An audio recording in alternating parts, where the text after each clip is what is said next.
He was hiding under the bed, and he had these freakishly long arms, and the fingers, too many joints, and he took my ankles right out from under me. Hello everybody, I'm TheRubber. Today, we bring you SCP Foundation Euclid Class Object SCP-542. SCP-542, also known as Herr Chirurg, or Surgeon, is a high-intelligence German man with an IQ range around 150. Although German appears to be his first language, he is also fluent in English, French, and can speak a small bit of Polish and Italian. 542 claims to have been dreadfully normal before World War I started, and claims to have worked for the Nazi Party even if he found their goals boringly simple. 542 has been described as a Frankenstein's monster in appearance. He may hide his odd features under heavy clothing, but prefers to wear only a nice pair of slacks, which reveals his hunched form, distended gut, warped rib cage, and bizarre arm structure. His skin is made from patches of various hues and shades, some of which are healed together with scars, while others are still stitched together. The non-symmetrical bone and muscle structure reveals multiple body replacements that have been completed over time surgically. In addition, he admits to having worked with helpers before to replace body parts, such as portions of his own spinal cord. Although his appearance can change with surgery, his arms are always too long for his body, and his hands have been modified greatly to have additional joints in the fingers. 542's skin is pulled rather tightly over his face, giving him a somewhat skeletal appearance, along with the tendency for his bones to bulge through the skin. His teeth are collected from different individuals, some of them not even human by all appearances. He currently boasts 2 hearts and multiples of several other organs and organ systems. It is unknown as to how he is able to function while performing invasive surgery on himself, even while inserting extra brain matter into his skull. Maybe because of having an extra brain, 542 seems to have a very good memory. 542 behaves in a surprisingly pleasant manner most of the time, enjoying lengthy conversations about science and biology, politics, and long games of chess. However, when an organ begins to fail or part of his body becomes necrotic, he undergoes a drastic personality change, stalking and observing people from a distance. 542 has been proven to be the assailant in a string of 45 murders over the course of 3 years that occurred across Germany, England, and America.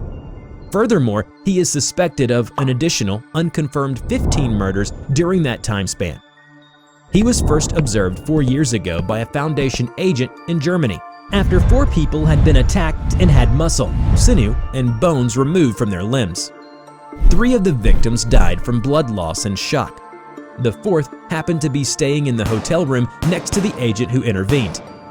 While staying at the hotel, the agent heard the sounds of a scuffle and screaming from across the hall at approximately 3 a.m. local time, at which point he felt that he had to intervene, unknown that he would come face to face with a possible SCP. After forcing the door open, he saw 542 removing the muscles and bone of the victim's right leg. He fired several shots and 542 fled through the window.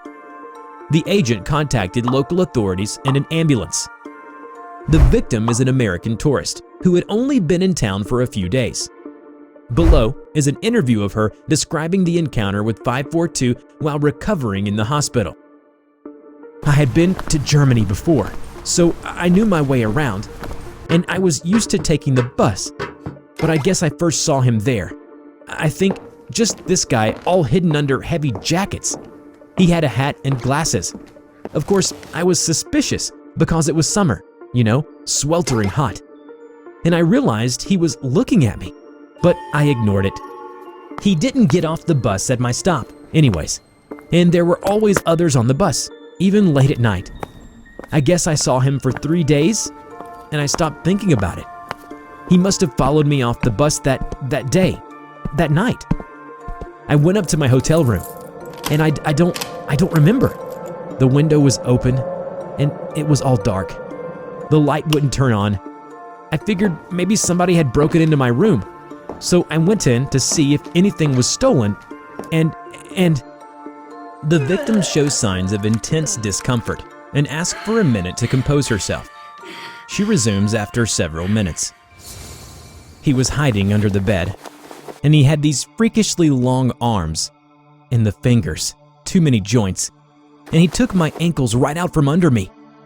He was just too fast. He tied my arms and legs to the bed. He kept saying like, "Don't worry," and "You're going to help me, and I need your help," and things like that. It was scary as shit. And he said that so long as I kept quiet, he might call an ambulance afterward, and that was a little scary. I guess it really was worse than that. He picked up his jacket and had been on the coat hanger by the door. Come to think of it, I hadn't even noticed it. He started pulling out all these tools, and I just didn't know what to do. So I decided to take my chances and started screaming as loud as I could. Then he... The victim started crying and couldn't continue talking. She was allowed to stop there and was delivered the amnestic and alibi that night. She believed that she had, instead, been in an unfortunate traffic incident and her right leg had been amputated. 542 appears to have the ability to sense the health and medical status of other humans within several meters of him. The range extends to approximately 5 meters when he focuses. He admits that he uses this process, which he doesn't understand himself, to pick his next victims. 542 has shown to be very willing to comply with certain experiments and appears to enjoy performing self-surgery with someone observing, explaining what he is doing, and displaying his knowledge of the workings of the body, almost as if he were a teacher describing a surgical textbook. One time, 542 decided to have his own baby. He did a microsurgery to Dr. Cald and Dr. Mann. Now, let us consummate our love through microsurgery and genetic engineering. To the laboratory, in the purest way. Within moments, the microsurgery tools were set up, the genetic samples unfrozen, and the mysterious beakers and flasks of colorful fluids were bubbling merrily. Dr. Mann and Dr. Cald were happily splicing away at DNA. 542 began the delicate process of combining the DNA into one complete set. It was a delicate process and it required a steady, unwavering hand. His thin, multi-jointed digits went to work with a will, slowly wending their way into the very stuff of life until he had completed his chromosomal work. Gentlemen, we have combined our genetic material successfully. Now we must raise it to gestation. So, how should we start? An artificial womb? A surrogate? No, that would spoil the magic of it. It must be one of us. Perhaps Dr. Mann would like the honor. Dr. Mann shook his head. No, I couldn't. You should do it, Dr. Cald. I insist. I know my little darlings are so eager to make each other happy. But there can only be one womb. It is clear what is causing this strife. Obviously, you both want to carry our child. I should have thought of this before. I should have known it would cause strife. But don't worry, 542 said with a smile. Papa has a solution. Trust in me. He held up a scalpel. The both of them realized that they were feeling more tired. 9 months later, you two make a lovely mother. 542 admiring his handiwork. It had taken a great deal of work to get two heads to function on one body. The body had to have sufficient blood flow to support two brains, and sufficient oxygen introduced into the blood. But it had been worth it to make his darlings happy, and to give him the family he had longed for. He beamed. 863 suddenly becomes violent and attempts to break his restraints. Director Mandeville activates the shock collar. You! I'll kill you! You're the pervert! Hello everybody, I'm TheRubber. Today, we bring you SCP Foundation Keter Class Object SCP-1788. SCP-1788, also known as the Adults, is a process, treatment, or other means of biological transformation. A prepubescent human being subjected to 1788 will become an instance of SCP-1788-1. On reaching adulthood, 178-1s will display a predatory behavior towards prepubescent humans. Typically, they will settle in a large urban center, There, they will take on a form of white-collar employment and begin tracking prepubescence in the area. However, they will usually not seek employment in a job where they would work directly with children. Presumably, this is to limit suspicion. Approximately once every 6 months, a 1788-1 instance will attempt to abduct one of the subjects that it has been tracking. Once captured, it takes them to a remote or otherwise unobserved location, where it is subjected to the 1788 process and turned into an instance of 1788-1. Little information has been gathered from captured instances of 1788-1. These 1788-1 instances are of above-average intelligence and show extremely strong resistance to compulsion, coercion, torture, and other forms of information extraction. More detailed observations are difficult to make, as instances refuse to take standardized exams. In addition, they become aggressive and uncooperative when forced to answer questions, demonstrating an unwillingness or inability to comply with tests. To date, every instance has also shown signs of malignant narcissism and psychopathy. They generally demonstrate a complete lack of empathy, while also showing keen psychological insight. For these reasons, among others, unauthorized contact with 1788-1 instances is strictly forbidden. Individual instances generally do not voluntarily gather or interact with one another, except for the purposes of mating. In fact, when 2 or more instances are placed in the same environment, they typically fight for dominance. This behavior is not gender-linked, in that females and males will fight one another in addition to their own genders. In a mixed gender group, there will be only one dominant individual, who may be male or female. Captured instances are housed separately to minimize damage. Multiple instances have been seen in the same general urban area, but never in a ratio greater than 1 to 100,000 normal humans. Their gestation period is approximately 40 weeks, which is roughly the same as humans. Their offspring are genetically indistinguishable from normal humans and are not considered anomalous. However, as they are prime candidates for undergoing the SCP-1788 process, their capture or termination is to be considered high priority, second only to the termination of 1788-1 instances. According to the 1788-1 anatomy report, it is extremely difficult to distinguish a clothed 1788-1 from a normal adult human. Individuals show variation as expected from gender and ethnicity, but share certain characteristics in common. 1788-1 individuals appear to be obese, within the range of 150 to 200 kilograms when fully grown. 1788-1 instances have larger than average eyes, though not enough to appear abnormal on casual inspection. Their sweat contains high levels of potassium and copper, though still within the normal range for an adult human. While they seem normal on the outside, their internal anatomy has been altered extensively. 1788-1 instances' long bones and cranium have been reinforced with several heavy metals, and their muscle fibers have been interwoven with structures resembling carbon nanotubes. This gives them increased durability, strength, and speed that measures well above the human baseline. 1788-1 instances possess backup organs and systems for most of their body's vital processes. For example, they have a secondary heart, which is located lower in the torso. This heart can work in tandem with the primary heart to more efficiently circulate blood. Additionally, it can also function independently as necessary. Certain blood vessels have complex valve structures, allowing instances to close off blood flow to damaged limbs and other areas to prevent excessive blood loss. Other organ systems also have 2 or 3 redundant backups that can take over in the event of failure within a primary organ. 1788-1 instances also possess a secondary brain, located in the upper torso and protected by its own skeletal structure similar in construction to the rib cage.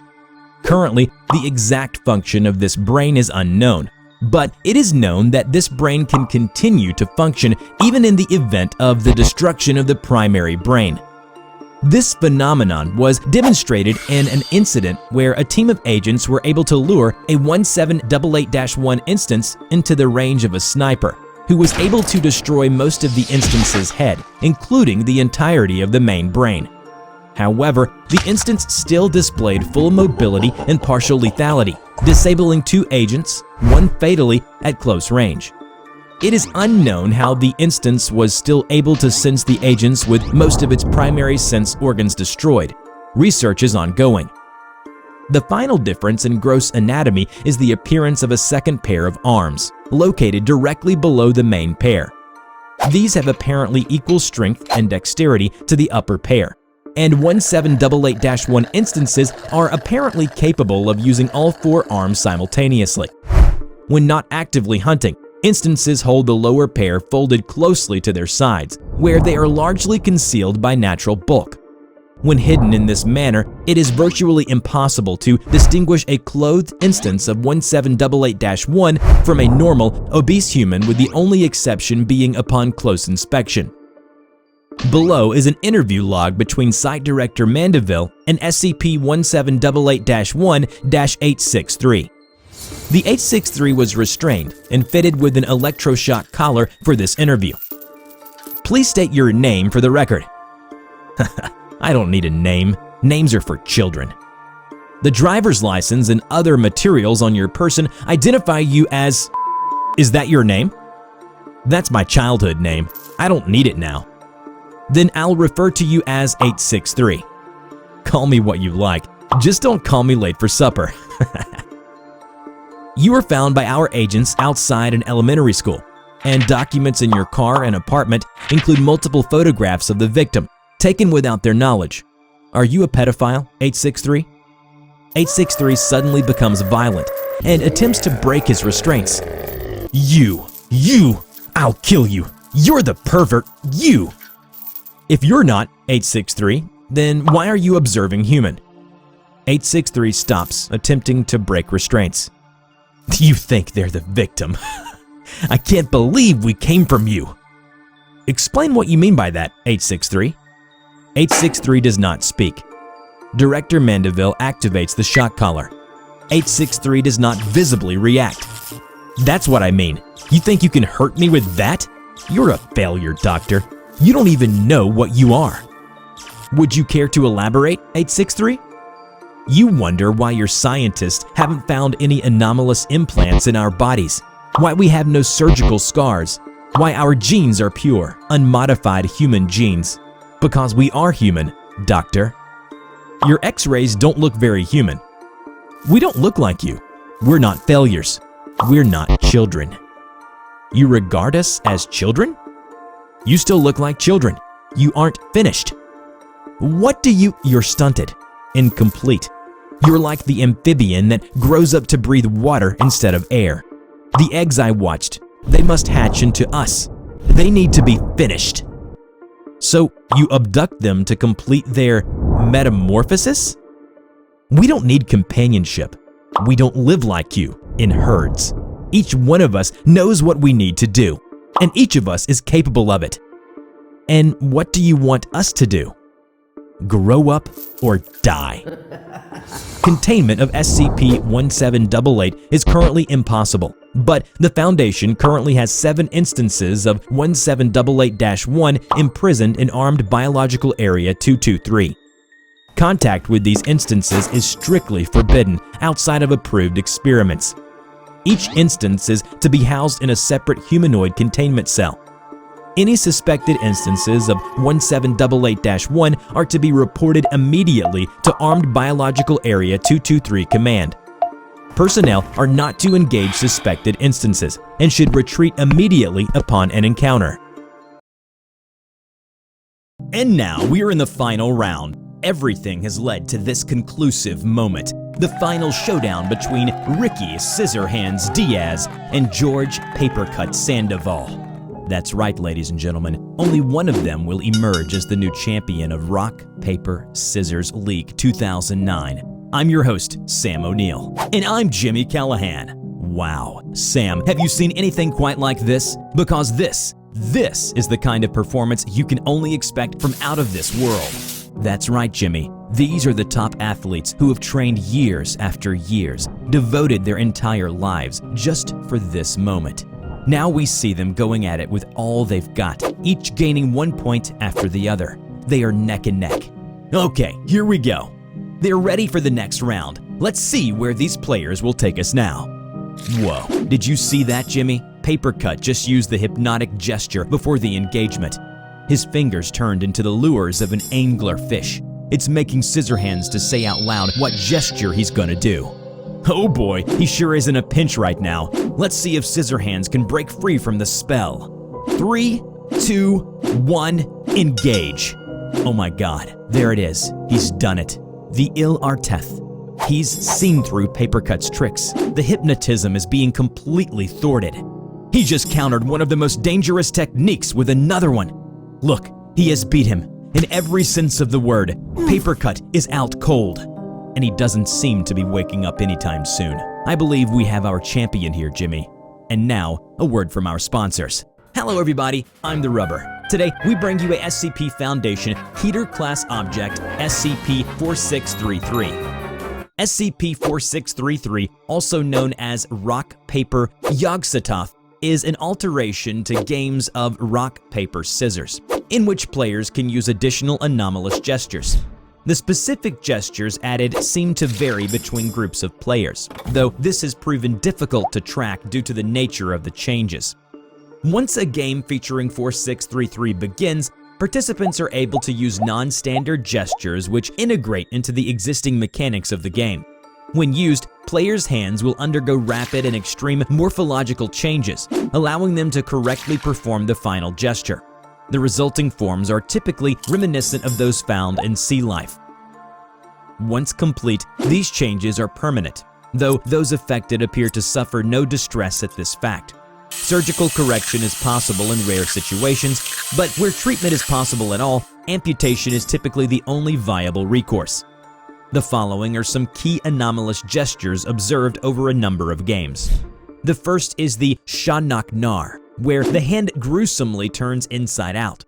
Once the gesture is performed, the usual win-loss pairings of the rest of the game will be reversed. As Va-Rock sees over 20 funnel-shaped orifices lined with pointed teeth manifest on the playing hand and forearm. Despite what those teeth might suggest, it loses to scissors. Each mouth forcefully ejects lamprey teeth at the opposing player for the remainder of the game. The player observed to perform this gesture won the game. However, the winner was then hospitalized for blood loss. Another gesture, which is unnamed, saw that each digit transforms into a bioluminescent anglerfish lure, which movement produces hypnotic effect. Player under the effect of its hypnotism would say what their intended gesture was before each throw. The only way to beat the player who uses this hypnotic gesture is the Ill-Arteth, in which the player uses brute force by growing a mass of coral shaped like a hand, and then proceed to beat their opponent unconscious with it. Another unknown gesture, where long spines grow from the back of the hand and arm, and dozens of thin tendrils grow from the underside of the palm. It was observed to have the same function as paper. It beats rock. They were observed being used during the 2010 USA Rock Paper Scissors Championship, where Ricky Scissorhands Diaz went toe-to-toe against George Papercuts Sandoval in the final rounds. The contest started off as a normal game of rock, paper, scissors, and got increasingly bizarre. Okay, here we go. A duel for the ages here. Ladies and gentlemen, the moment the world has been waiting for. Two giants of the rock, paper, scissors world clashing against each other in tonight's final showdown. Did you see that? Scissorhands is trying to subliminally project scissors there. 3, 2, 1, engage. Let's see if Papercuts picked up on it. And he didn't buy it. He's on to his opponent's trick here. Scissorhands throws a textbook paper, and now he is in big trouble. Whew, would you look at that smirk on Papercut? The crowd is loving it. And the frustration on Scissorhands' face. He looks like he's about to throw hands for real. Hope Papercuts don't get too carried away now. We all know what Scissorhands is capable of. We've seen it before during last year's championship. 3, 2, 1, engage. And there it is. There it is, ladies and gentlemen. The Shgargan, Scissorhands' hand just gone through a rapid transformation into a giant crab pincher. With a decisive move, it completely obliterated Papercut's scissors. He did not see that coming. Things are starting to heat up now. The crowd is going completely wild. It is electrifying. And here we go now. What could be the final throw of this match? Interesting to see what other tricks Scissorhands has up his sleeves, considering how limited his options are now that his hand is one giant pincher. 3, 2, 1, engage. And you would be right about that one, because Scissorhands cannot do any other gestures with that big clumsy pincher of his. But he's not the only one throwing weird hands now, Jimmy. Look, Papercut just turned his into a long-spined tentacle, the Get for Turt, which is of course the only move he can perform to beat Shuk Gargan. And he takes the round. 3, 2, 1, engage. Both players can only do so much with their pincher and tendril. Oh boy, Scissorhands sure looks dumb now, being frustrated with his giant pincher. See, this is what I was afraid of, Jimmy. Scissorhands put himself in a real bad position last round by throwing Shuk Gargan so early. And now, with that pincher, it's the only thing he can do. Papercut's tendril will beat Scissorhands' pincher every time if this keeps up. You're right about that, Sam. Scissorhands needs a miracle right now. Wait, are you hearing this? The crowd. It's the crowd. They are chanting "Oo Li Off." Oh my god, Jimmy. The chant has begun. Do you know what this means? That means these players are no longer bound by limitations. The chant is letting their hands to be transformed into anything but normal hands. The people want the plays, and they have spoken. Things will only get more intense from this point on. 3, 2, 1, engage. Look, Papercut's entire body is distending, twisting, and dividing. He is transforming into a large ovoid shape with a giant eye in the center, with 7 distinct appendages extending around his center mass. This means he can do 7 distinct gestures. This is what I'm talking about, Sam. The dedication, the commitment of these athletes bring to the sport. Come on, Scissorhands, show us what you got. He's taken on the challenge. He's turning into the same form. Come on, Scissorhands, show us something. Wait, what? By the Elder Gods, is this what I think it is? I think it is, Jimmy. Scissorhands is preparing the Il-Ar-Teth, completely out of haste. His hand is slowly becoming a mass of coral, ready to knock whoever's in front of him unconscious. We've seen this last year, Sam, and it won him the championship. Will history repeat itself again, or will Papercut find a way this time? He does. Look, he is preparing the Shanak Nar as we speak. What a decisive action that's going to reverse the usual win-loss pairings of the rest of the game from this point on, meaning that Scissorhands' Il-Ar-Teth can only knock himself out now. A brilliant strategy by Papercut. That's not all, Jimmy. He's also throwing in an Az-Ra-Vak for good measure. Look, the funnel orifices lined with pointed teeth are beginning to manifest on one of his hands. Each of them is forcefully ejecting their lamprey-like teeth at Scissorhands. My goodness, this is ruthless. Those teeth won't stop shooting at Scissorhands. At this rate, he is done for. And he is down for the count. We have our champion. Papercut Sandoval is the new king on the throne of Rock, Paper, Scissors League 2010. Congratulations to Sandoval. He's won $50,000, and due to the massive blood loss from performing Shanak Nar, he is now on his way to the hospital. But it doesn't matter. The man has won the most prestigious championship league in the world of rock, paper, scissors. It just goes to show how far these athletes are willing to go to achieve greatness. I have been Jimmy Callahan, and I've been Sam O'Neill. Thank you for tuning in. Look forward for more exciting rock, paper, scissors action next year. Remember to check out my new animation channel, TheRubber Talks, where I share my life story, thoughts, and opinions. Just click on the link in the description to enter the Rubber's world. I hope you enjoyed today's video. Which SCP do you want to see in the next video, and why it is interesting? Let us know in the comment below. We will draw your story and share it with the world. Don't forget to click like, subscribe to the channel, and hit the bell. Please share it to your friends if you like this video. Thank you so much for watching, and we will see you in the next video. Bye-bye.